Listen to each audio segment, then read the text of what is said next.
my name is Lindsay Kibler, Coach Kibbs. I coach the women's lacrosse team. I'm originally from Kentucky. I moved out here about 5 years ago, starting my 3rd year at Linfield. I can't believe it. It's wild. Really excited to be here. Matt, we're super excited to have you on. We really appreciate your time with us. And I'll just pass it on to Jane. I'm Jane Samuels, Associate AD and Senior Women Administrator for Athletics, and I am close to wrapping up my first year here at Linfield. Was an athlete before, swam for Cal, grew up in the Bay Area. That's my background. So awesome. Doug? We're not, okay. Sorry, I thought we were going to go Nat. I usually wait for Nat, then me, but that's okay. Doug Heyer, Senior Associate Athletic Director. New position for me this year. I just stepped down after coaching 20 years of football here at Linfield. Also a Linfield alum, graduated in '87, played football here as well. I grew up in Hawaii. My mom is from Samoa. My dad's from Missouri. And I've been here, this is the start of my 21st year here at Linfield. Awesome. We're mixing it up today, Doug. Sorry, I was track. Wasn't ready. I was nervous. All good, all good. Hi, Matt. I'm Natalie. I am also finishing up my first year at Linfield. Started last August as our sport management professor in the School of Business, and kind of all things sport management, internships, teaching. I'm also our new faculty athletics representative, so kind of bridging the gap between academics and athletics, which I'm super excited about. Love any excuse I can to work with athletics, and so super excited about that. And just moved to back to McMinnville after the COVID craziness, and excited to be back in Mac and walking distance to campus and getting going in the fall. So thanks for joining us. You're welcome. Coach Willis. Hi everybody, I'm Coach John Willis. I just finished my 2nd year at Linfield and I got a new job. So I am now the head coach at South Puget Sound Community College, men's basketball. I'm from Florida and I moved to Oregon about 7 years ago, 6 or 7 years ago, in chasing the dream of coaching basketball. So glad and excited to be here today. Awesome. Awesome. All right, so just real quick before we turn it over to Matt, we just want to say welcome to everyone that's here. We're really appreciative of everyone being on and giving a little bit of their time to listen and be educated and gain new perspective. Participants, as people come on, they are muted. Your video being on is optional. We really encourage people to ask questions. You can feel free to put your questions into the chat box or send them privately to either myself or anyone in our Fab 5 group, and we can ask the questions anonymously. This is a space that is safe and totally open to any and all questions. We really want to encourage critical thinking and, challenging perspective. The purpose of our discussion is to just create a space where people can feel free to ask the hard questions and we can have the difficult conversations and discussions around what's happening in our society today. Like I said, we encourage critical thinking. So really questioning everything. Don't ever assume anything to be one way. Challenge the perspective and just be open to listening, which you are because you're here. So we appreciate you. And so I have our discussion questions here, but first I'm going to stop my screen share so I can turn it over to our Chief of Police in McMinnville, Matt Scales. If you could just tell us a little bit about yourself, your background, and yeah, we'll get into the discussion after that. Yeah, I appreciate everybody's this time and this opportunity to get a chance to maybe share a little bit of what's going on in McMinnville, but more importantly, what's going on in the national scene and probably some of my perspectives. A little bit about myself is I've been the chief since 2014. I started back in 1993 after I had graduated from the University of Portland. I went there on a baseball scholarship. I was a little thinner, a little quicker, and at the time I played baseball there, graduated with a criminal justice degree, and my family, we all live in McMinnville. I was blessed. I grew up in Gresham, the Portland, Gresham area. Again, blessed to get an offer to play in Portland, but then ultimately meet my wife, Jill, who's a longtime, she's a cat. The Davison family, they are longtime cat supporters, all graduates of Linfield. We've got 3 beautiful kids. My oldest, Garrett, 22, just graduated from Linfield this year, and is looking for a job. So if anybody's got a gig for him, feel free to hit me up. I got twins, a boy and a girl twin, Peyton and Dylan. They're 17. They're going into their junior year at Mac. They were a little premature, so we held them back a little bit, but they are not struggling. They're smarter than their mother and I, that's for sure. They did not get my smarts. I will tell you that, but love this town, love the city, seen it grow. Again, started in 93, kind of worked my way up through the ranks. Did a bunch of program management, was a sergeant on the patrol side, sergeant on the detective side.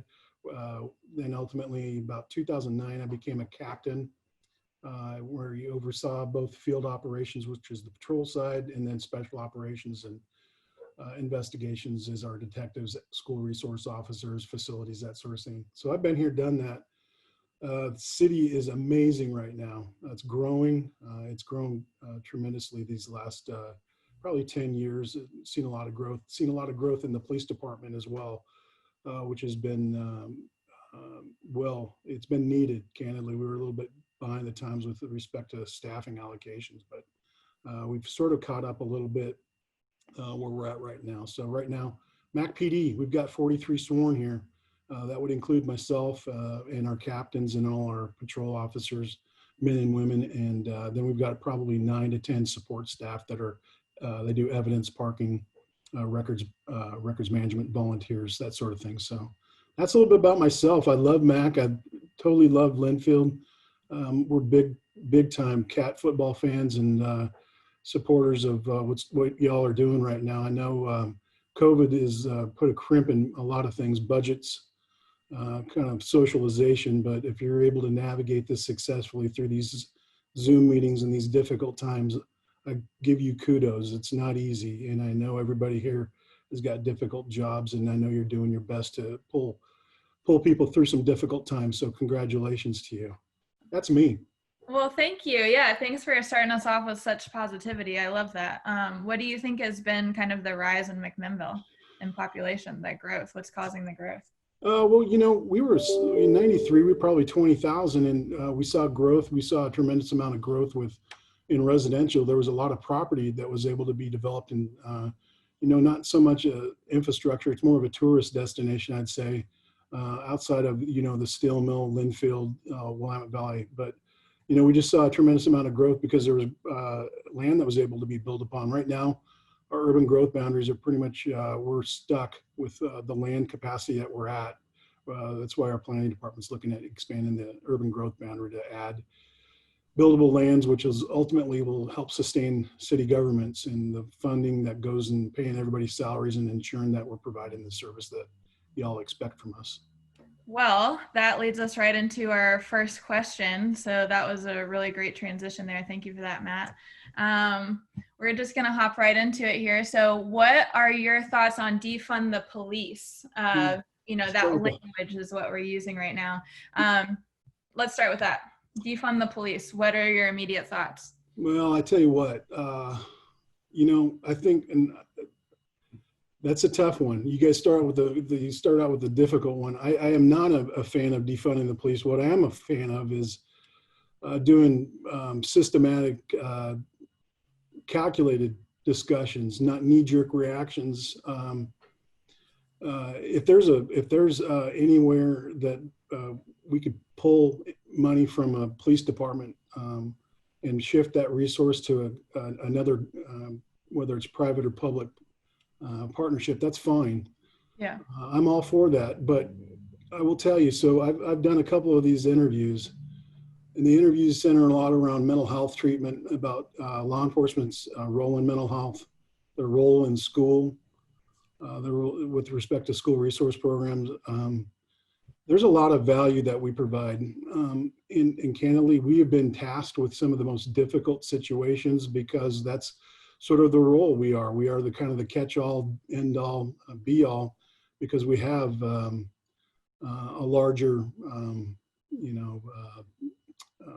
we have more employees. We have probably a little bit better training budgets, et cetera. But I will tell you that the work that we do with mental health, and if there is a group of nonprofit, for-profit, whatever it is, if it's not the city, if it's not the county, we would all welcome that, the shifting of mental health calls to those others that are maybe a little bit more savvy, have the expertise to navigate those difficult situations. That being said, I think it's pie in the sky when we all think that everybody has the desire to enter into mental health treatment. There's a large proportion of people that are citizens that do not want to engage. Those are the people that ultimately these other people would happen to be dealing with.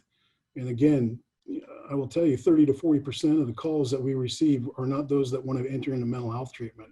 So regardless if you shift that work that way, you are still going to be having police officers responding to mental health calls because of the violent nature of some of these people, or in the unstableness because of whether it's chemical dependency, alcohol, drugs, what have you. Those sorts of things are not going to be essentially wiped off the police plate. And I know those are the most problematic calls too. Those are one of the ones where you end up with tragic outcomes, are the ones that are not engaged in those services. So we've got a program right now where we service, we spend time with our mental health providers locally, Yamhill County Mental Health, where we partner with some mental health professionals on a daily basis, where they go out and we help us de-escalate situations. We've got an officer that specifically works with them Monday through Friday and helps plug people into those services. So we want to get ahead of those curves before they get into crisis. But I want to talk about schools too, because that's been a big push about the defund. Mm-hmm. You know, we just hosted NASRA, which is a national school resource officer certification program here in McMinnville. I will tell you that our program in McMinnville, and so when we broad brush SRO programs, that they're a pipeline to prison, McMinnville, I would say, is about as progressive an SRO program as you're going to see. There are horror stories from the national level where you see the stories of officers taking kids all the time into the juvenile custody in their role as enforcement. Our role with the McMinnville School District has been one that has been forged for probably 20 years, where we have relationship-based enforcement. And I will say enforcement in the schools for our two SROs is last. We're about investing in kids, investing in relationships, providing those kids with an opportunity to get to know police officers on a really personal level. We're there for advocacy. We're there for education. And again, the last thing that we want to do is end up arresting a kid that we can probably have an alternative outcome. So we take a lot of guidance from the school district itself. We are not, and they are not big enforcers of the law. If there's any way to adjudicate a case to get some kid the help that they need, they've got mental health treatment in the schools. We are all about that. We are not a hook and book, sort of put them in a bag and stuff them away. We want to make sure that our kids that are in our specific schools have the best education and the best relationships with their schools and school resource officers. So, and I I'm think not a huge fan of. Sorry, I kind of droned on, and I apologize. No, that's fine. I think it's all very valuable information, especially just to know about our own community in McMinnville. So that's one of the things that I'd like to really reiterate is every community has to right-size something, right? So are we looking for a solution to maybe a problem that doesn't exist locally? We may be. If we're looking for national things or statewide trends that we can do, I'm all about doing that. But I do not think that broad brush strokes of police reform need to be done it needs to be really calculated at a level that works with what our citizenry expect and what our city council wants and what our mayor wants and what our society really needs. We ultimately are the protectors of people. There are bad actors out there. And that's our job, is to ensure that we're protecting you all and remaining and making our community as safe as possible. So And that was, yeah, something we talked about last week too, is how if we could reword, like not defund the police, like, and language means everything right now. So, but if we could change it, the narrative to reallocate the funds, you know, or take a look at what the priorities are in the budget. And kind of like what you touched on before too, we were talking about, or and one of the questions that we had was, you know, do police feel there are too many responsibilities? You know, is your plate too full with the amount of things going on? Like, you wear many hats, right? It's whether it's marriage counseling, mental health, you know, there's so many things that you do. So how would that look? And again, do you think that that makes sense, the reallocation part? You know, how would you prioritize? So I think obviously our job is to respond to criminal activity, right? So so you bifurcate stuff and you say, should police be working with the homeless population? Well, then it sort of leads into the mental health thing. Again, if there are people or agencies that can come in and step in and fill that void, I don't think there would be any officer that works for McMinnville PD that would be, that would shy away from that. They'd probably be all in, like, hey, let's focus on the stuff that really impacts the crime and the citizen safety. But right now, you know, as a community, as a state, you know, we've got a tremendous homeless problem in the metro area, and you've seen it trickle into the McMinnville area. Is that if there's not somebody that's willing to come in and fill that void and make sure that there are really thoughtful discussions, and there needs to be a plan in place, not just a, hey, we're going to do this. Let me give you an example. You all have seen what's happened up in Portland with respect to the doing away with the gun violence reduction task force, essentially.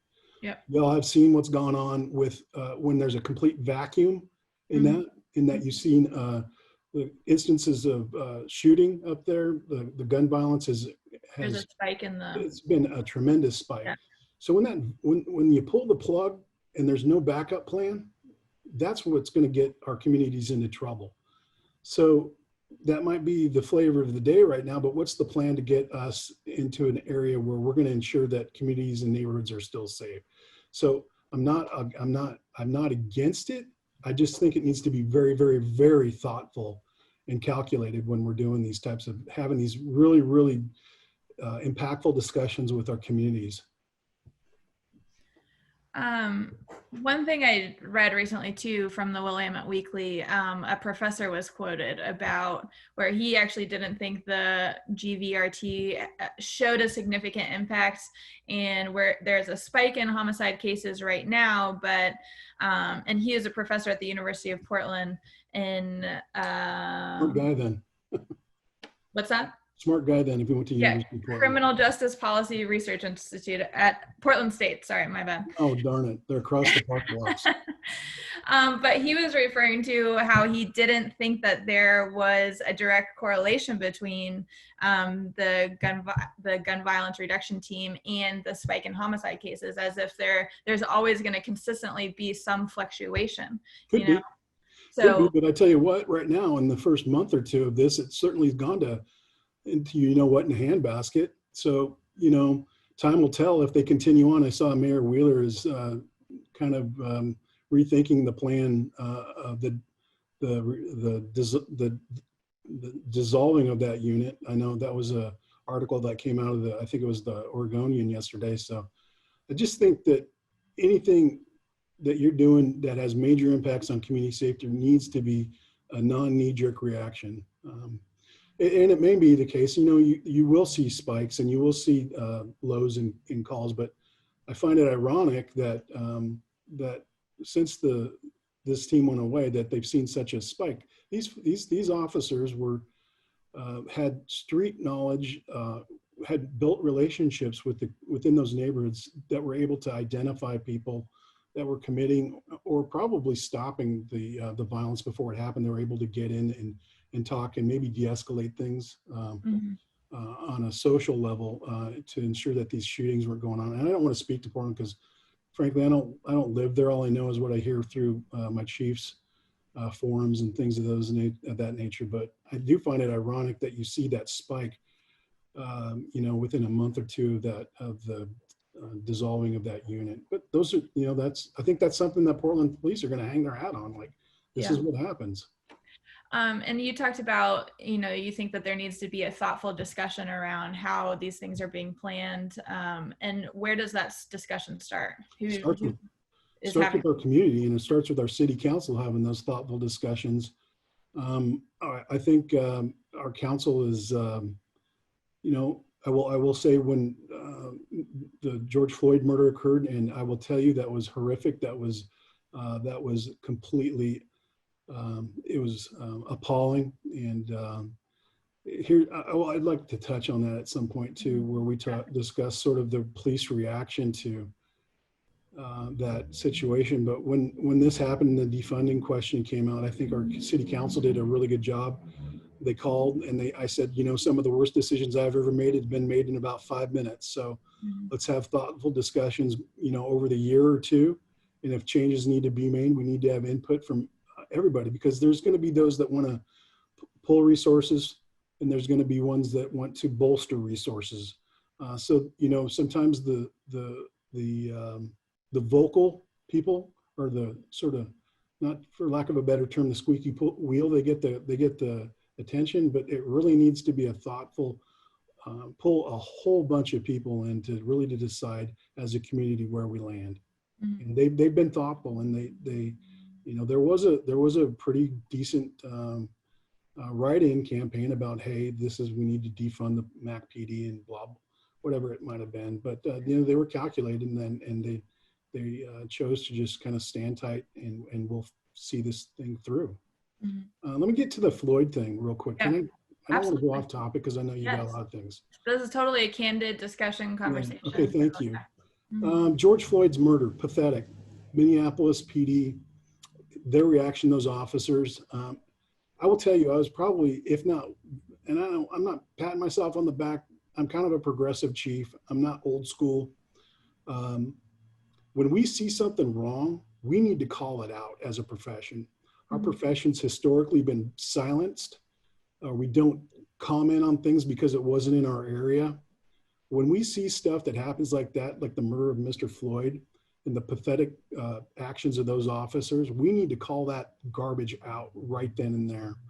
When we sit on our hands and we hide behind that blue wall of silence, so to speak, that does nothing but pull trust out of our trust bank. So we work really hard as an organization, and I think as a profession, to put trust in that trust bank. But when garbage like what happened in Minneapolis occur, when we don't talk about it and we don't call it for what it is, we are a part of the problem. And until we as a profession start standing up and leaning into these problems and calling out what it is, we're going to have issues, and we're going to lose trust, and we're going to lose public confidence. And that's what our community desires from their police department, is to have that community trust and the ability for people to have the wherewithal to lean into these societal problems, or these problems within organizations holding bad cops, keeping bad cops into their ranks, and call it out for what it is. So that being said, I'm done with my rant with the Floyd thing, because we as a profession have historically hid and not commented before we did our public and we did our profession a disservice. So when things are known and they're known publicly, call it out for what it is. I actually have a personal question. I know Jane has a question, and we have a question too in the chat. Real quick, I'm going to be selfish and go first. So that officer that murdered George Floyd, I had read in a bio somewhere that he had already had multiple instances of strikes against him, basically. Yeah, he had discipline. Yeah. So what's the policy there? Like, is there a certain amount of strikes that you get before you're kicked out, or like how is he still able to, you know, Great question. How was he there? I don't know. I will tell you this. So in Salem right now, we just passed a bill based on a police transparency committee that came through. You're going to see arbitration reform come through. Arbitration and I understand public employee. I was on the union side. I understood what they were there for, and they're there to protect their employee rights. But when an arbitrator, so I can't speak to the Minneapolis case. I can say that there are officers that are in ranks that work that should not be cops. And they're because, in my opinion, they're either shoddy investigations done by the organizations investigating the actions, or two, there's been some sort of an agreement where they either left employment, but they continue on in the profession, or three, an arbiter has ruled where not me, but the chief has made a decision to terminate somebody, and an arbiter hears the case, and for whatever reason they're close to retirement, or they for some reason they're swayed by some sort of something hits them emotionally, where they're able to split the baby. Okay, when I say split the baby, the police chief says this person should be fired. The union said, well, no, they deserve time off, and the arbiter comes up with a decision that it sort of splits it, and that person's retained in the ranks. That's wrong. That is wrong. We've got officers here that don't want to work with bad cops. Period. Mm-hmm. Do not want to. 90. Again, I'm going to use the 99.9. There should not be. 100% of our cops should be good. I don't disagree. There will be a bad apple here and there. There will be bad actors. But when an arbiter is making a ruling and it's overturning a righteous termination, those officers need to be out of the profession, period. Mm-hmm. And the arbiters change that you're going to see in Salem, where it's going to give the arbiters less latitude to sort of split the baby. So if the police department and the management has done everything in their power and it's in alignment with progressive discipline, and we've checked the box, the ability to retain poor officers to keep their jobs, we think is reduced. And the Chiefs Association has supported that bill, and I think that's going to be that's a major overhaul, because unions have quite a bit of power in public sector work. One question that we have from Esperance: do you think police training as it is sufficient with what you have, or where could there be improvements, or maybe even things? Or is there anything that's nuanced that could actually be eliminated? Do you think? Again, I'm just thinking about that reallocation piece. How can we make it sufficient and more efficient? So I don't know how. Let me talk a little bit about the training an officer gets. So they get hired at our PD. We send them to the state academy for 16 weeks. They're there for 4 months. They're getting in-depth training. They're getting in-depth training on de-escalation. They're getting in-depth training about how to do their job day-to-day, laws, etc. But the big component is reality-based training, de-escalation training, mental health training, and the like. It's very comprehensive. 16 weeks of that. They come back, and then they're going to be with our training program for another 4 or 5 months, likely. We're not realizing those folks on the street for about a year, give or take. The training that I think that we can improve upon, I'm going to tell you right now, is where I've fallen short as a chief, is implicit bias training. Okay, I know that it happens at the academy. They get it. But until, and this happens because it's sort of out of sight, out of mind. It's not been it doesn't come up as an issue until it sort of smacks you in the face. So I think we can do a better job in training with respect to implicit bias, cultural competency, those types of trainings where we understand that much like we don't want to be painted with a broad brush as a profession, the citizens don't want to be painted with a broad brush. Everybody's got a different story. Everybody has different life experiences that need to be part of the calculation when you're dealing with them. Okay, there may be times when we can't get an in-depth discussion about somebody because it's a violent situation, but police training, in my opinion, we as a profession can do better with respect to those types of cultural competency type and hearing people's stories. I will also say, and I'm not boasting, but our officers go to about 40 hours of crisis intervention training where we're dealing with how to de-escalate situations and deal with those that are experiencing mental health issues. So, by and large, I think our training is, for MAC PD specifically, we've been blessed to be allocated with a nice budget. that allows us to send people to training, but internally, I need to make sure that we're focusing on the things that are making some of our citizens apprehensive with calling us, and that's those implicit bias, cultural competency type trainings where we're having people come in and give us their story and tell us what it's been like in living in Portland, LA, Salem, even in Mac. Sure. We need to have those types of trainings, in my opinion. Jane? Yeah, I was gonna say a few comments. Well, John's ready to go too. I'll just say I'm glad to hear you say implicit bias training, but because part of what makes me nervous when we say that there's a few bad apples. I thought this was interesting last week that Olivia said no one ever says the other end of that phrase, which is a few bad apples spoil the bunch, right? So, Yeah. but we aren't actually talking about apples. We're talking about people. Correct. And I think what's troublesome to me is that when we call them bad apples, we can maybe dismiss some systemic issues. And so I'm glad to hear you talk about the implicit bias piece and how that, along with being overextended in your duties, and then compassion fatigue, how all of those can play out for a dangerous, I think, situation. So I don't have a question in that. I'll let John go because it looks like John has a question to ask. Well, first off, I'd like to say that if there's anything I can do to help be a part of the solution, if that's yielding time, if that's anything that I can do to help the police department, please don't hesitate. I'm all for it. I would like to know, just listening to you talk, you made some comments about this bank of trust. Right. You said that you guys should be calling out bad cops, and you mentioned this bank of trust. So I'm going to ask you, what are you doing to deposit into the bank of trust? Thank you. That would be my first question. Thank you. It's trying to be as transparent as possible, John.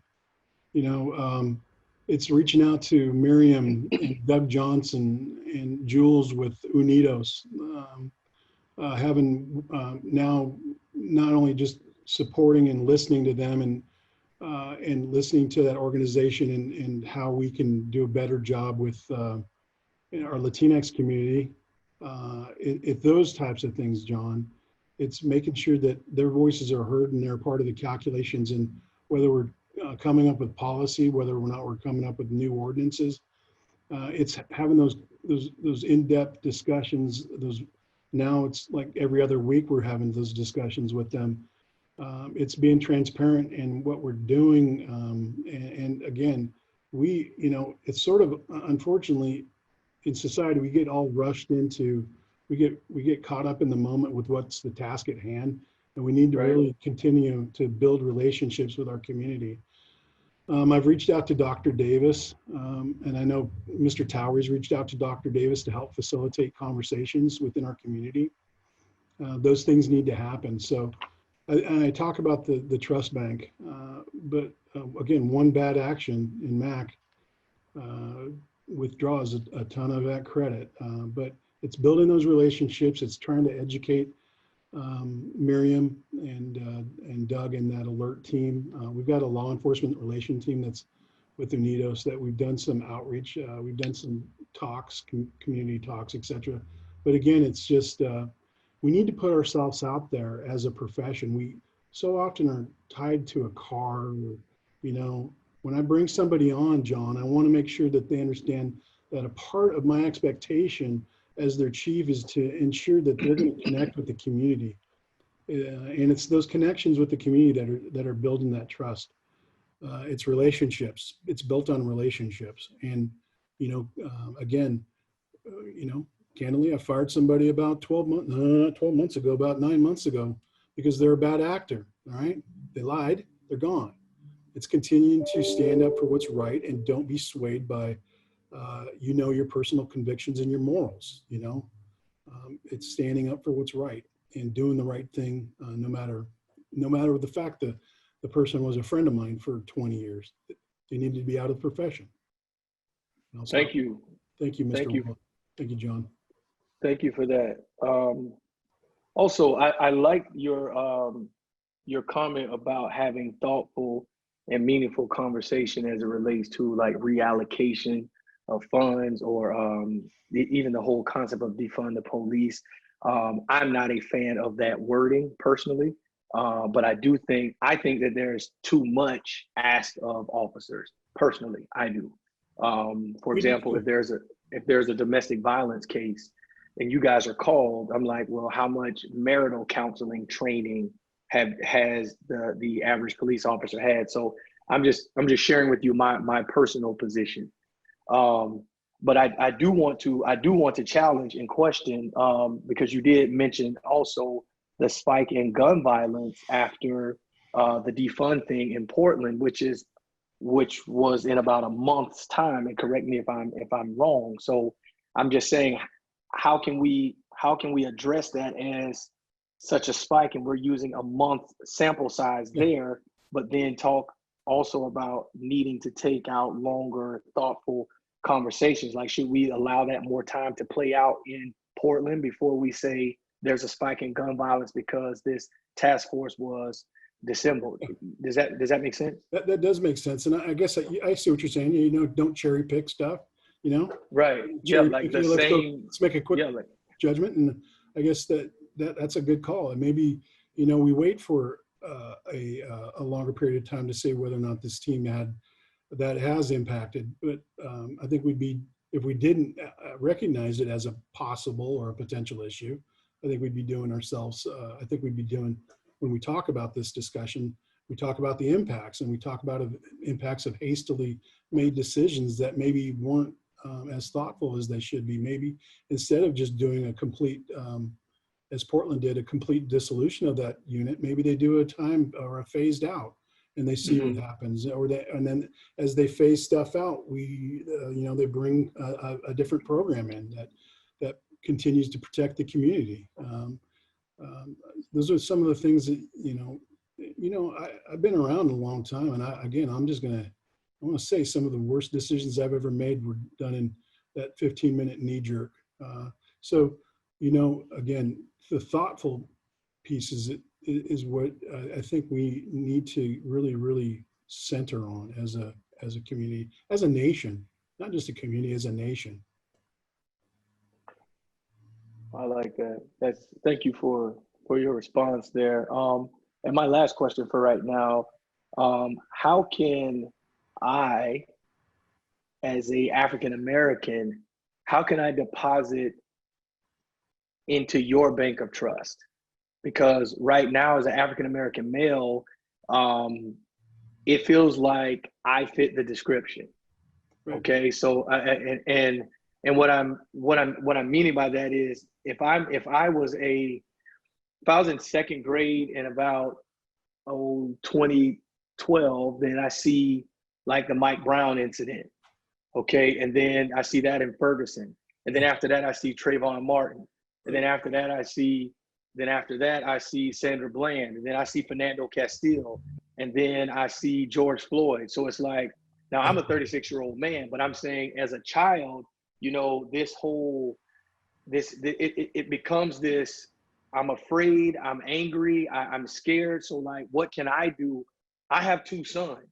Okay. So what can I tell my sons to deposit? Like, for example, myself, I try not to be on the road at nighttime, just in general. I changed the type of car that I was driving. I shared this with some of my colleagues. I had a Chevy Impala that in Florida, where I'm from, a lot of unmarked cops drive that same car. I'm not sure how it is in McMinnville, but I got rid of that because I got pulled over 3 times within my first 60 days of being in Oregon with that car. So now I drive a white pickup truck, and I haven't been pulled over since. So I haven't changed my route that I was driving. I just changed my vehicle. So I'm just saying, what can I do to deposit into your bank of trust so that I don't feel like when you pull me over, I'm nervous. I just want to get home to my family. I hear so you. What can I do to deposit in your bank of trust? Again, I feel badly that, people in our nation have that, and I can't answer what you can do. All I know is that these conversations need to continue to happen.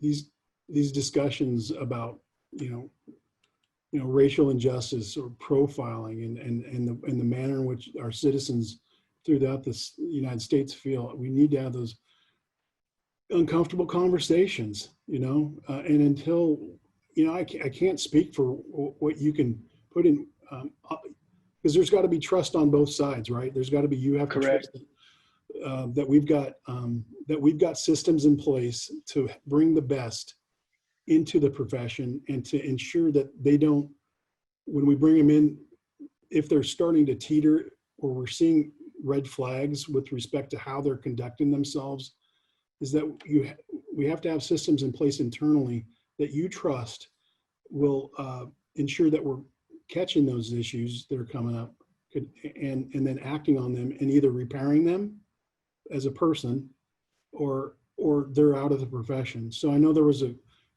somebody made a question or had a question about compassion, fatigue. That's a good question. Everybody comes into this into this profession wanting to help people. I think for the most part, and over time we see things, we experience things that change us as people, and we have to have systems within our organizations to catch those that have that compassion fatigue. Again, I don't want to boast, but I think we've got a peer support program here locally that our officers are trained. We've got a cadre of officers that go to training and talk about being able to recognize when somebody's got issues going on.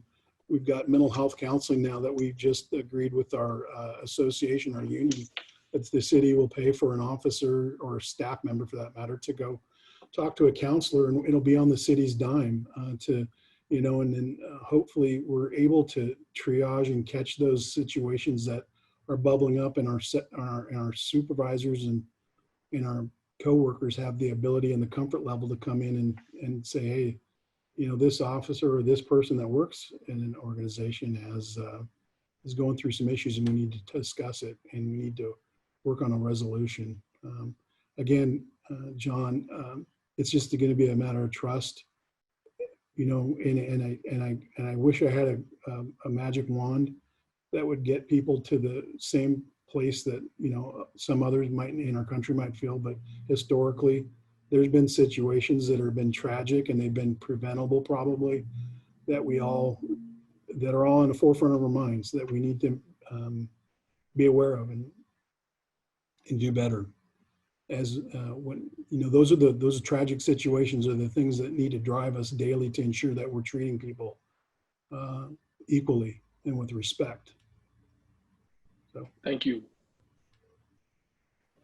Yes, I had kind of a question, comment if I could. Looks like Lindsay got kicked out, but she'll be back on.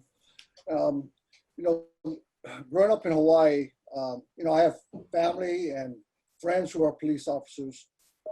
I wasn't the perfect kid growing up in high school and then coming home during college. I must have been pulled over 5-6 times growing up in Hawaii, never got a ticket. We play music at parks or places where we shouldn't be and maybe doing some things we should have been doing. And we've had police come and approach us. We never got a ticket. They talk to you. How you doing? You guys shouldn't be here. Clean up.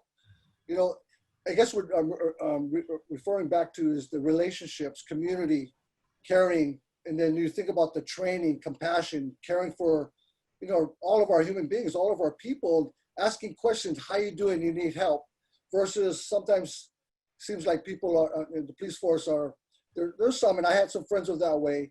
They had some of an ego, like empowerment, versus being coming from a place of caring and how are you doing? How can I help you? So versus ticketing and, so my experience in Hawaii was different than when I came to Oregon in McMinnville way back when, so I guess I'm just making more of a point about it's police officers coming from a point of compassion and caring for the public, the communities where they're a little bit more reluctant to forcing in procedures versus just caring about how you're doing and moving forward with doing the right things. And ultimately, Doug, that comes to hiring and who we're bringing on board. we've got really 5 core values here. One of my favorite, and actually my favorite, is the humility piece. You know, we got to be humble as a profession.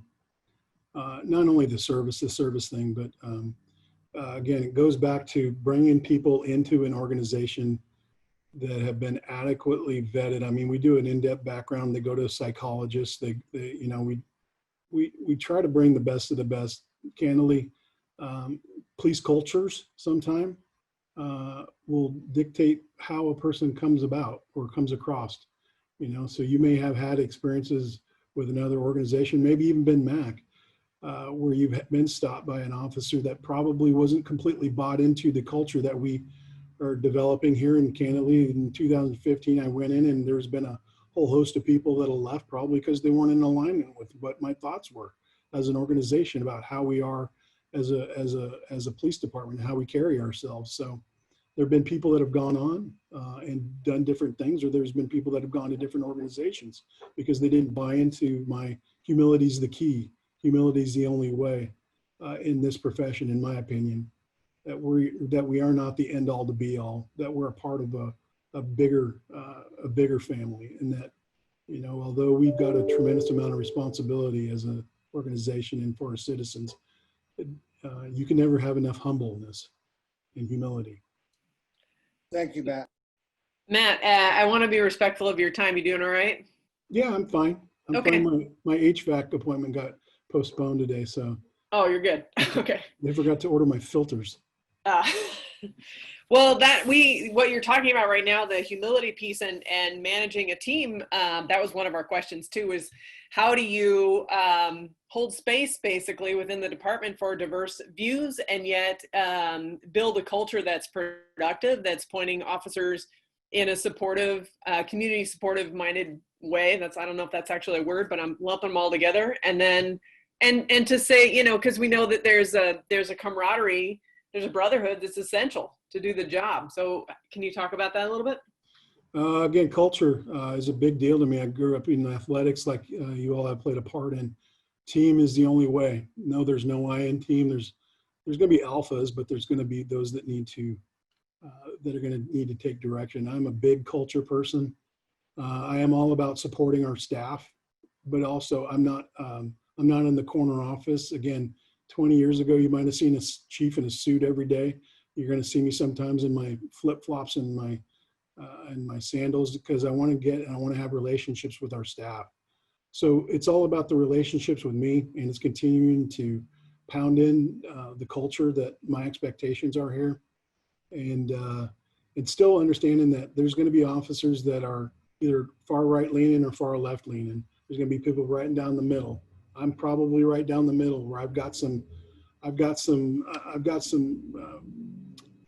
liberal side to me, but I've also got the police side of me says I'm a rule kind of guy. So my kids get confused sometimes, but we've got to have an ability to have conversations within an organization where we're not offending somebody, we're not ostracizing a particular point of view.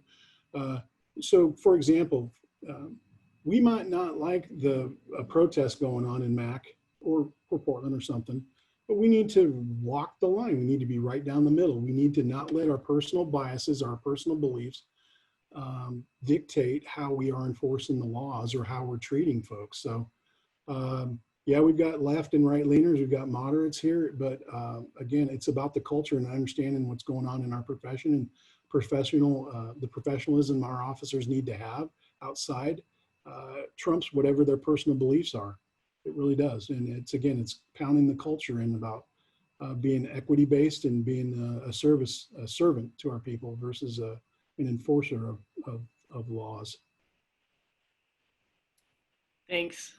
And then it makes me think too about the culture of police, basically across the nation. Like we're asking you questions about Minneapolis and other police departments, knowing full well you don't run those departments, right. But there's that sense of the police that people kind of lump them all together often.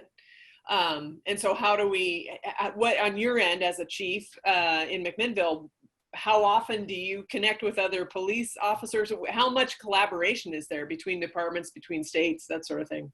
Well, right now there's a tremendous, well, I say collaboration. If we're talking about communications, I'm on the Oregon Chiefs of Police Board here. So I have weekly, daily communications with other chiefs that are going through different things. You know, I was talking, Chris Skinner's the chief in Eugene, and they've got a completely different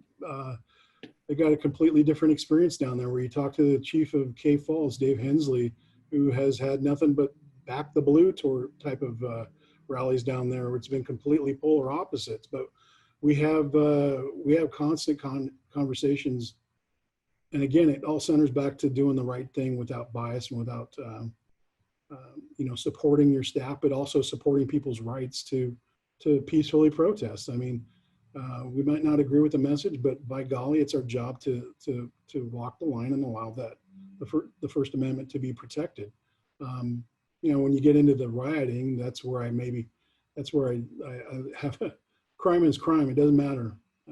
Criminal activity is criminal activity. So that being said, we do collaborate quite a bit as an organization, as a chiefs, and our officers do communicate more likely with our county counterparts or our smaller cities within the county here. But the chiefs are always in conversation about critical incidents or discussions that are happening at one more likely right now. And some of the police reforms taking place in Salem through some of the legislative concepts that are coming through that transparency committee.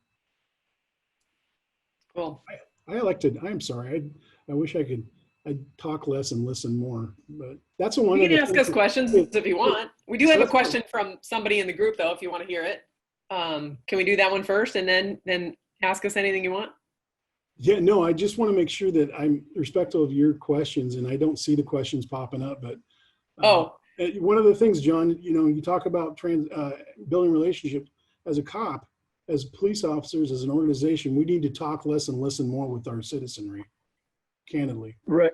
No, I agree with that, man. And what I found to be difficult, obviously African-American male, I live in Woodburn right now. I live just down from the drag strip, okay, on a farm. And for a lot of people out here, I am like the only Black person they know or Black person that they come in contact with. And I'm okay with that, right? I don't have a problem with that. I have,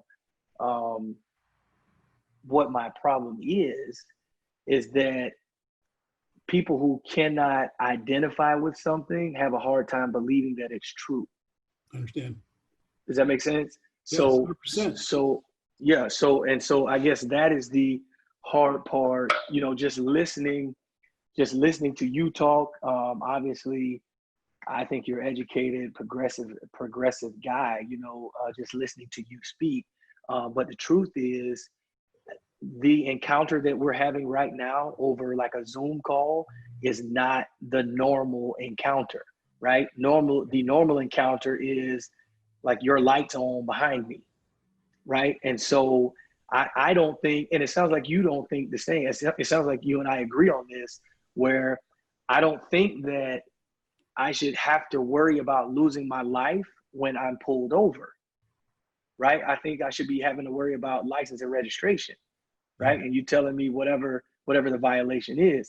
Right. So that is the hard part, and that's why I said I want to be part of the solution as well. You see what I mean? So I'm a very action-based guy. Like, I'm not one who's just going to sit here and just spit off ideas and not be willing to work. So if you said to me, if you're like, John, I want you to come talk to my officers, then I'll be there next week. I mean, that's just the kind of guy that I am. Well, John, if you're not going up to Seattle anytime soon, maybe we'll take you up on that. Absolutely. So, I mean, when you say you want to hear from us, I just tell me what it is that you want to hear, or because my thing is, I want to know like the mental state, right? Because I only know my side of it, right? Yeah. And I know what I see, and I've been on record for saying this. I think the media, for example, I think we do need to defund the media, because I think the media splits us, I think the media divides us because they're in the ratings business, right? They're not in the helping solve the problem business or the human and respect business, right? They're just in the how can we sell more advertisements on this video business, right? So I'm saying that, and obviously you can't speak for all cops, I can't speak for all Black people. I'm saying I want to help and be part of the solution because there are some experiences that I've had that I don't wish that on anybody else. You know, I don't think that that's right. You know, so that's where I stand with it. So I mean, anytime you want to get coffee, you want to get a burger, whatever, you know, just I'm for it. I appreciate that. I've got a call out, actually an email out to a group in Portland. I don't know if you've heard the group. My Word is Bond. It's a group that Black that works with the Portland Police Bureau, and they do trainings and they talk about life experiences and their feelings and how they felt. And you know, although Mac's African American population is small, you know, it doesn't matter if we're talking about communities of color, regardless. Correct. What their experiences are. Not as a non-white person, this is where I come from, and this is why I feel, and this is what you can do to help bridge that distrust I've got with you. Right. So, right. Hey, shout that louder for the people in the back room. You are right. The media is very, very divisive right now. It's crazy. Yeah. Anyway, I'm missing. Am I missing something, Jane or Lindsay? No. Yeah. No. That I had not heard of that organization. I'm glad that that's useful. But we did have. There was a question back there in our chat. That's what I was trying to pull up. Going back to Minneapolis and George Floyd for a second, and you had said that it's important to call out this heinous behavior when we see it, and that's true of non-officers too. That's true of citizens when we witness racism, right? And yeah, anyway, so the question was, you see it as important in your role to call out the heinous police behavior we witnessed in the murder of George Floyd. What has the McMinnville Police Department done to call it out? Do you see the protests in Portland as an attempt to do just that, or how do you feel about those protests? That's a lot. Let me unpack that a little bit. Yep. What has Mac PD done to call out? You know, historically, again, when we haven't done it enough. We haven't done it as an organization. And so when the Floyd murder occurred, and it was so jaw-dropping, that's really the first time, I think, not only locally, I'm talking nationally, where massive law enforcement were chattering and chiming in about that. Is that driving to your question? I'm sorry. Yeah, I think so. It was a question from somebody on the call. So, okay, I can't. But basically, you know, I think it goes to the point of like it's police. There's a brotherhood, and it's often a united front, and yet there's this like how do different departments hold each other accountable, or well, I can't hold Woodburn PD accountable to. Yeah. You know, I know Chief Ferreira's down there, and I know I can only speak. Changes don't occur unless people feel comfortable speaking out, okay? In my opinion, that's my opinion.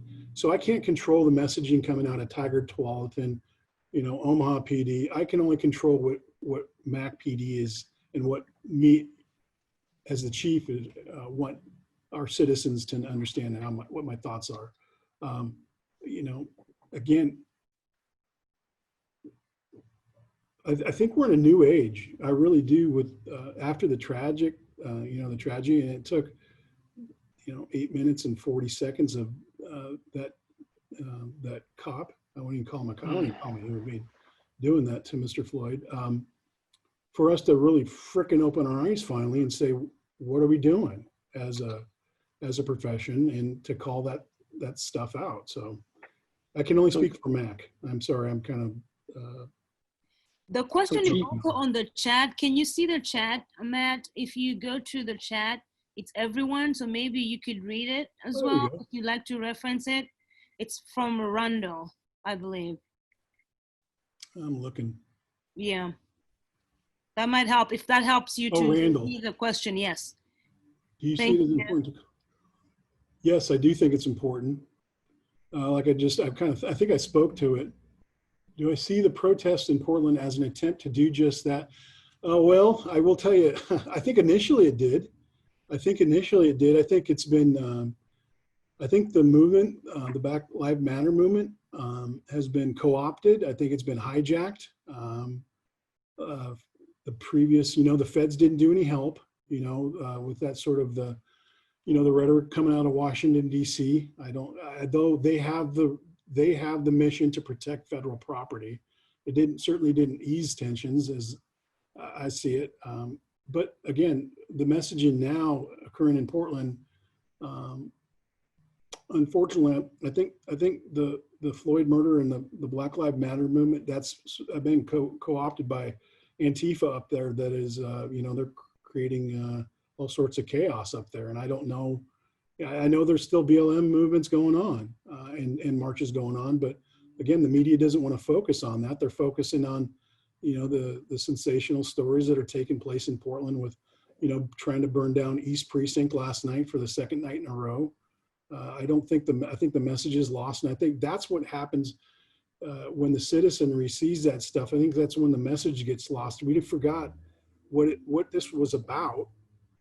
Police reform, getting rid of bad cops, making sure our moral and our officers are in line with our community expectations, which has always been the case. But I think everything's been hijacked now, up in Portland specifically, if you talk about it, for the large part, because the message now is let's tear the police department down and burn stuff down. And that hijacking of that message is want to know which Chief Lavelle up in Portland has talked about, and all of our chiefs, a majority, I shouldn't say all, have talked about that message is now being drowned out up there.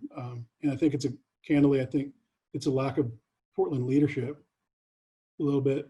I think you're seeing it, the divisiveness, the politicization of the things up there that have caused there to be a leadership void where it's allowed that, again, the message to be co-opted by the people that want to, burn. Our previous guest from last week, Olivia Catby Smith, she shared with us her perspective about that persistent protest is the only real way for change to be done, and that's been proven historically. What are your thoughts on that? What do you think? We've got a bunch of people down there protesting. What are other suggestions that you have for people? Lindsay, it's got to be both sides wanted to talk too. It really does. I understand peaceful protests. Again, I'll support peaceful protests. We had a small, 500 person protest here in Mac. We had rallies I was attended to, and they were very open and we had discussions, and I'm all about the peaceful protests. I really do. I think there needs to be difficult conversations that need to happen in order for change to happen. And there has to be people willing to listen and do that heavy lifting on that stuff to make those changes occur. It can't be one side. What I wrangle with too is I'm all about discussion, obviously, because we were having our CatChat, peaceful discussions, even debates and whatnot.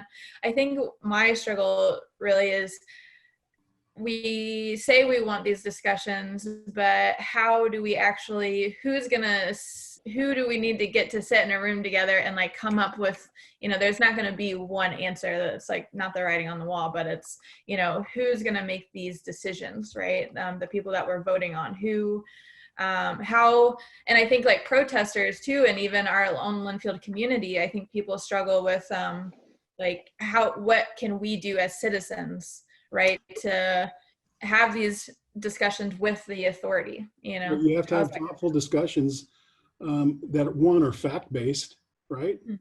Yeah, that we're not going off on, somebody wrote this on social media, or I heard this on something yes, clickbaited, so toxic. Yes, So there needs to be those at the table that have information that's valuable, that's shareable, and then those leaders, based on fact-based information comes to the table, and that we can come to reasonable conclusions or decisions or reform or what have you.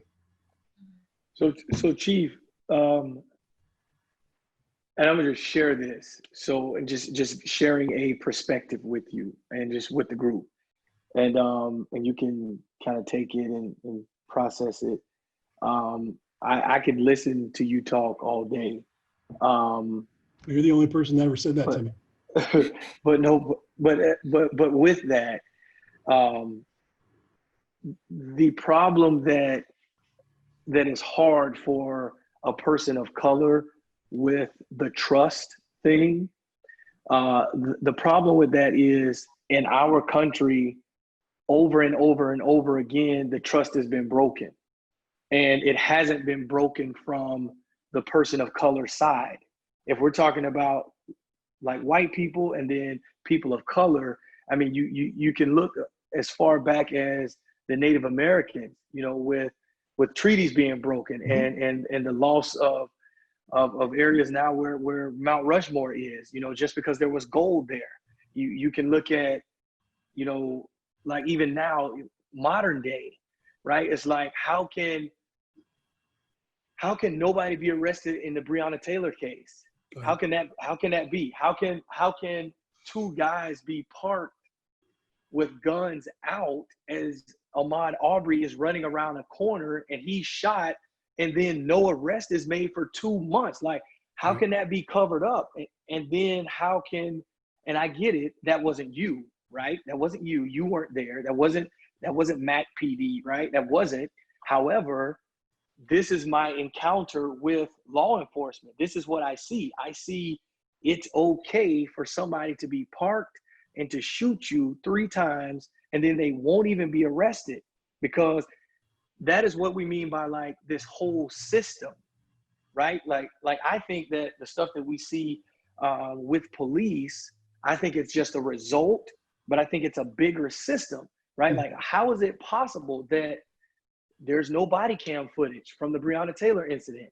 Nobody's been arrested from that. Like, that just doesn't make sense to me. And I'm not excusing crimes. Like, I'm all for, if somebody breaks the law, I'm all for law enforcement doing what they need to do, right? But in the Fernando Castile case, like, to me, if you wear a bulletproof vest, if that's part of your job outfit, then that means you're probably going to get shot at some point. I mean, like, I coach basketball. I carry a clipboard and a pen with me because at some point I'm probably going to have to draw a play, and I don't think you can be inconvenienced by your job. So I don't want anyone to do harm to any officers. I don't. That's not what I'm saying at all. But I am saying, as a person of color, especially as a Black male, like, how can you say, John, I need you to trust me, when all I'm seeing is over and over and over again, people that look like me are losing their life and not attacking officers? And that's not to say that people don't attack police, because I'm not naive to think that. I want you to understand, and I know there are criminals, right? So I'm talking about the people who are not criminals. Like, my family, my in-laws are farmers. They grow plant nursery. And this is probably the most realistic thing. There's a fruit orchard next to my house. And if you are ever out here, you want some peaches or some nectarines or some plums, you're more than welcome to come out and get some, okay? You're more than welcome anytime you like. Right. Peaches are ripe right now. But here's the thing. So on the nectarine trees, there's this like fungus, because it's a leaf. It's like a curly leaf, and it's causing there to not be any nectarines on that tree. So literally, there are a few bad nectarines. The response is to spray the whole orchard. The response is not to say, oh, there's one bad nectarine there, because when there's a bad one, it spreads to the whole tree and nothing comes off of it that's productive. And if the whole tree is not productive, then that means the orchard is failing. So from a farmer's perspective, someone who grows, when there's a bad apple, you spray the whole orchard. So that's why it's hard for me to buy there's a few bad apples, because why does it happen everywhere? Right. It's almost like, where's it going to happen next? Yeah. Yeah. I hear you, John. I wish I had the answer for you. I wish I could, as somebody in this that has got this profession near and dear to my heart, I can never promise anybody that a bad act's not going to happen again, that one doesn't slip through the cracks, and there's no excuse to allow that to happen. But, human beings make piss poor decisions, for lack of a better term. Excuse my color there, but I wish I could tell you, we could, there's always going to be a racist. I wish I could tell you, there will always be somebody that's got a bias or a racist in this profession, because we're human. Because we're human. Right. We can only do what we can do as a profession to try to spray the orchard. But unfortunately, no matter how many times you spray the orchard, I'm thinking you still might have one. You might have a bad nectarine, unfortunately. But this is, we're talking humans here. We're talking human beings, and I don't want to say they're more complex than a nectarine tree, but I certainly would probably lean to that. And I wish I could tell you, I wish we could wipe away the bias and the racism in this country. But as long as there's humans walking this earth, I'm not going to put my life and bet my life that we're never going to see these types of tragic events happen. And I'm not saying that these killings were based on race. I'm saying they're bad decisions, or they're decisions that were maybe because they're human. I mean, people are human. We all know that. Right. So I wish I could help you. I wish we could all be centered. I wish we lived in a perfect world. Well, Chief, I just want to give you my word that if there's anything I can do, I'd love to meet with you, to talk with you even more beyond this, just because this is something that's dear to my heart, and I can tell that it's important to you as well. So I see there's a question in the chat, which Esperanza just typed, but my next question was, my next question was on that same wavelength. What are you doing to prepare for the upcoming election? Are you preparing, like, regardless to which way it goes? Are you predicting? I mean, I know what I'm predicting. I think if Trump loses, I think white people are going to lose their stuff. But I'm just curious to know. We're not going to prepare for any. I mean, election-wise, I understand what your talks are. I think with the elections, I think different policies might come about in policing nationally.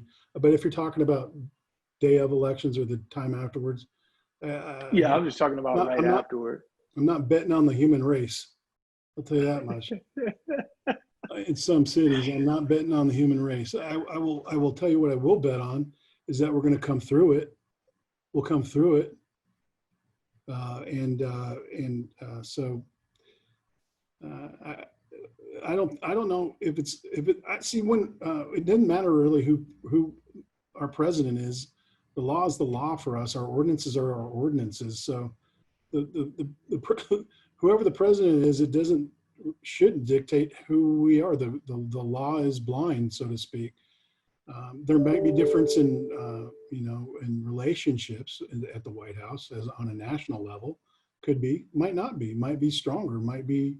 I'm not going to predict the future, but I will tell you, when President Obama was the president, my life was still good. Didn't matter. I'm a chief. I'm going to work every day and I'm serving the public. So I hope that answered your question.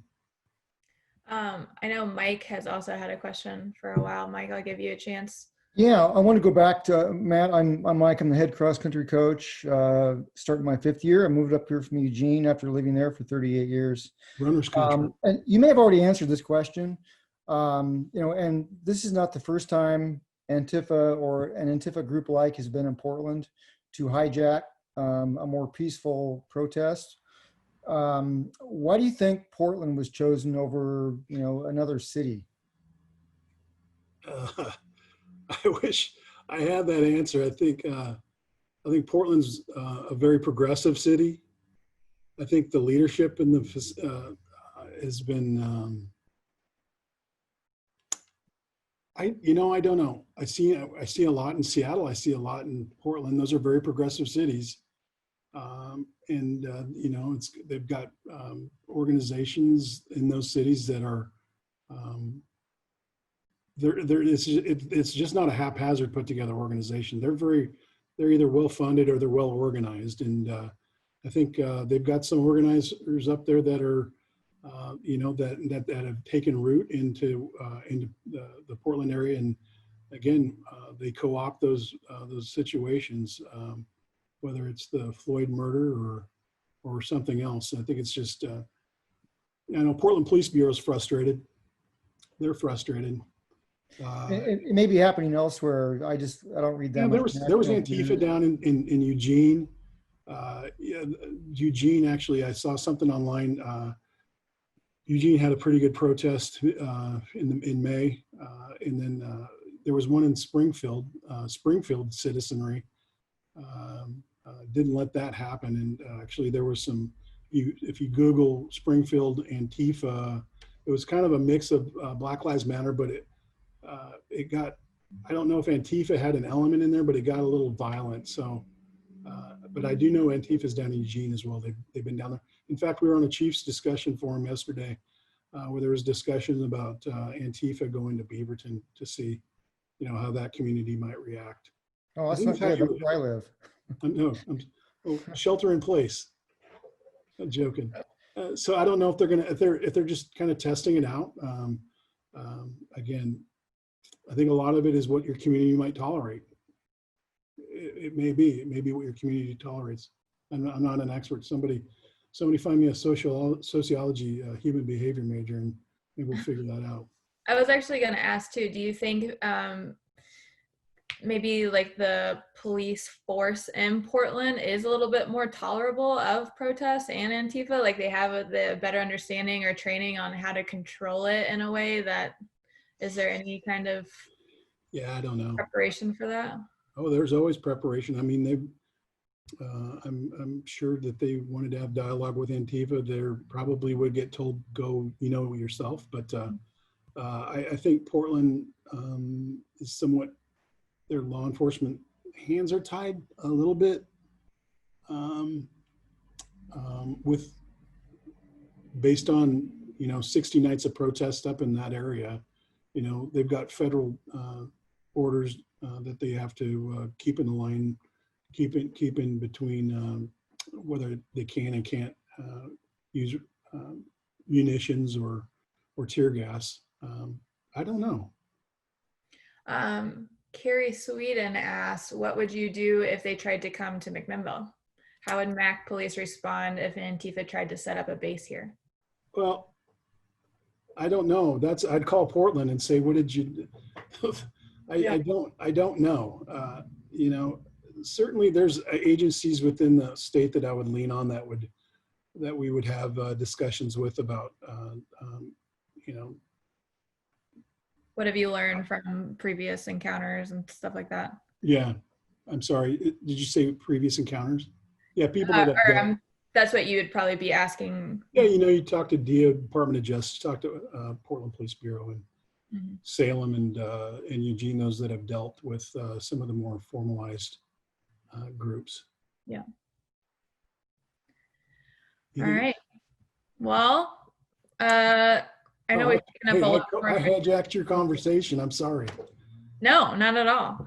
I think you have spent more time with us than promised, and we really appreciate you. I think for everyone, it's good to know that you are the chief of our police forcing McMinnville. And we're especially grateful for you and your honesty and your transparency here on the Zoom call. So thank you for everything and fielding all of our questions. We know that you don't have the answer to everything, but we appreciate you just listening and, you know, talking with us and just trying your best. And we know that's what you're doing in McMinnville. So Thank you, Lindsay. Thanks, everybody. I'm sorry I took a little longer, but I think it's important that we have discussions and dialogue, and, you know, more information's powerful, especially when it comes from myself, and that there's again, if we get past COVID, I'm going to take y'all out to lunch. How's that sound? Sounds great. Great. These are always organic, Matt, so don't worry about it. This always goes whatever way it goes, and that's how it needs to go. But also, I wanted to let you know, too, we do this every Friday, so you're welcome anytime. Any of your officers are welcome anytime. So just to keep the dialogue open, that's the whole point. So thank you. Thank you, Trust Bank. Yeah, you're doing it. Okay. Hey, John, hit me up, okay? I think Jane's got my email, okay? Yeah. Yes, sir. I will do that. Look forward to it. All right. You guys have a fantastic day. Thank you so much, Matt. We really Hey. appreciate you. Thanks, Wash everyone. your hands. Wear a mask. All right. Bye. All right. That was good. Yeah, a lot of information there, and just questions that kind of, I think, go unanswered, but I mean, he doesn't hold the crystal ball either. So I don't know if there's anyone on now that has any questions, comments, concerns that they wanted to say. Throw it in the chat. Feel free to unmute yourself. We'd be happy to discuss anything with you. Yeah, as we move forward, not to get away from where this whole thing started, you know, as I said a minute ago, after living in Eugene for a while, I moved up here, and I saw the homeless issue really get out of hand, completely out of hand. Whether that's from city government not understanding how to deal with it, or homeless people finding they could take advantage of the situation. When I first arrived here, I think it took me like 3 months to see a homeless person on the street. And now we see a pretty good congregation of them down on First Street. And I'm sure there's a few people, you know, our student population may have a fear of this creeping on campus. And I'm curious if what we think about having a mental health authority, or somebody, you know, from the county or the city, hop on with us to make sure that we understand how we can be a positive part of the lives of those people, you know, downtown. Yeah, that's a really great point. Yeah. And it's going to get worse. I know, I see it in Salem's bad. I live in Salem, and my daughter that works at the Salem ER, a lot of the patients are homeless, you know, and they got to provide care. So it's bad. I just wish we would have, I don't know. I had a conversation with some of our workers this summer, and I look at it as caring for all of our people, it doesn't matter of race, doesn't matter of social, status, taking care of all of our people. There's got to be a place to take care of people. Healthcare, I mean, it's going to get worse, especially with COVID, people losing homes, need food. It's a problem. So I want to just speak on that homeless thing, Mike, that you just mentioned. There's a statistic my wife brought to me. Last year, I believe it's some ridiculous number, like $400,000 the police spent, like $400,000 were spent in policing the homeless. And there's like $7,000 or like $70,000 that's spent in helping the homeless, like providing shelter, providing food, providing like training for jobs. It's some outrageous number where it's like 4 times as much money was spent on policing the homeless in comparison to helping or assisting the homeless with finding jobs, with finding housing, with education and training, or like stuff to kind of help you get back on your feet, essentially. There's something else that is not homeless, but it's along the same lines. And I shared this with Jane yesterday, where think about this now. When people, show that they can't necessarily take care of their kids, then those kids are often taken by, like, Department of Child Services, for example, right? And then those kids are put into foster care, where people are given thousands of dollars to assist with taking care of the kid. So it's like, well, what if that thousands of dollar pot was given to the original parent? Then the kid wouldn't have to be in foster care. You see what I'm saying? So I agree with you, Mike, that there is a huge issue, right? I agree with you 100%.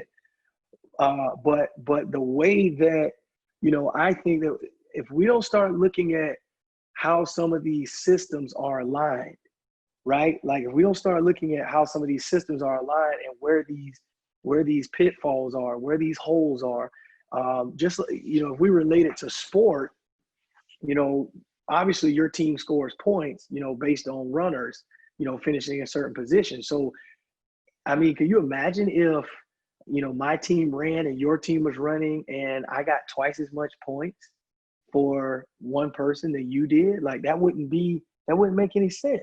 You see what I'm saying? That wouldn't make any sense at all. So I think that's just something we have to continue to work at. And I think voting is important. I think getting people in the right places, like, I was looking at some budget stuff, and I didn't bring this up with Chief, but I was looking at budgets in Yamhill County over the last 4 years, and there's been a consistent increase in the criminal justice budget, which is where the police falls under, but there's also been a consistent decrease in the educational system budget.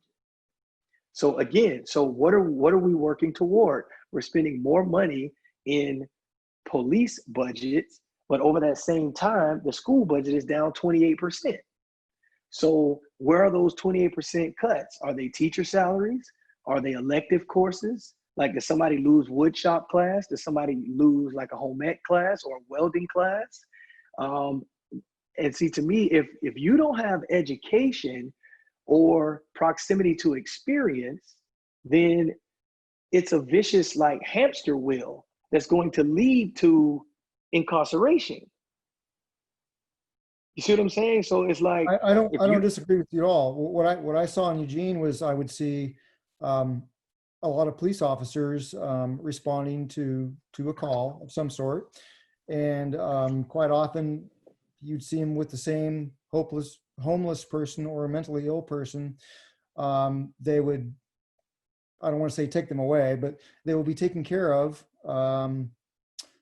however that happened. And 4 days later, that same person was back in the same spot doing the same thing, and they got nothing out of the care that they were given. And you're right, John, they're not getting the things that they need to get away from where they just came from.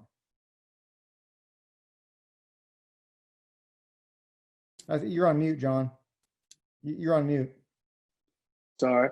I think until that happens, Mike, I think we'll always have the issue until we start, really meeting the need. Like, I was telling Jane yesterday, there's a car in Woodburn, a police car it's an unmarked car, but it has chameleon paint job. And, well, we call it chameleon paint job where I'm from. So it's like when the sun hits the car, it looks like 3 different colors, just depending on the angle that the sun is hitting the car.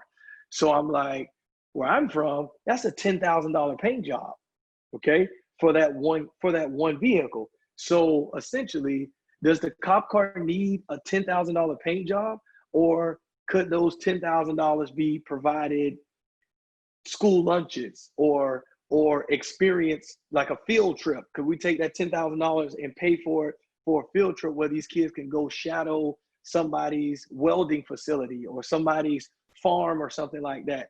Or could $10,000 be used to bring people into the school system to talk and help educate kids, right? So that's kind of my question, Mike, where I think that's the disconnect.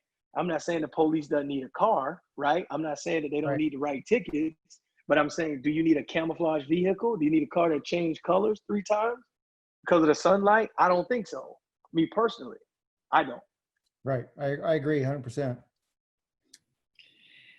Well, it's been an hour and a half, a little over an hour and a half. You guys, you good with where we're leaving this for this week?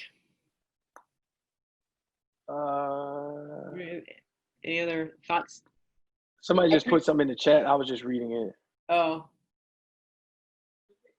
I appreciate, Mike, I appreciate that input on getting a city council person or somebody in to talk about houselessness too. Yeah, and I agree with Carrie's comment. There's a lot of people who don't want help because they'll feel like they're now trapped into a system that isn't going to really truly help them or the people that follow them in their same position. Yeah. And John's right in that it needs to be, the plan needs to be executed at an earlier stage in these people's lives so they don't get into this position. Yeah. Yeah, and this is obviously something that needs to be, I mean, we could do another whole CatChat on this. So I think we'll definitely plan that out. I mean, when I was teaching in the early 90s, I mean, this is a debate that's talked about most funding education more, preventative, but it seems like a lot of the funding has gone to the problem versus the solution. Yeah. Also, they're just trying to fund what's wrong versus preventing, you know, with more education and funding education. That's the talks we've had when I was teaching, and it's still going on. Yeah. All right, all. I'm good. Thank you for another good CatChat. Yeah, thank you, everyone. We'll get the recording out to everyone soon. Happy Friday. All right, guys. Have a great weekend. Bye.